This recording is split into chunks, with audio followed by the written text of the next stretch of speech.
നമുക്ക് ചിക്കൻ പൊട്ടി തിന്നാലോ? ആണ് ഗായ്സ്, നമ്മൾ ചിക്കൻ പൊട്ടിച്ച് വെച്ചു.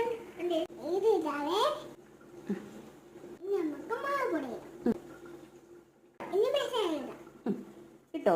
ആവശ്യത്തിന് ഉപ്പ് ഇട്ടാം. ഈ വയമ്പത്തെ നമുക്ക് നീരത്തില്ല ഇതുമ്പോഴെടുക്കാം. എല്ലാം നമ്മൾ ചെട്ടായിക്കാണ്. ഓക്കെ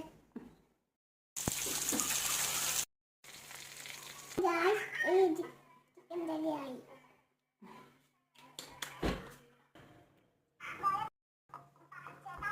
കുറച്ചുള്ളി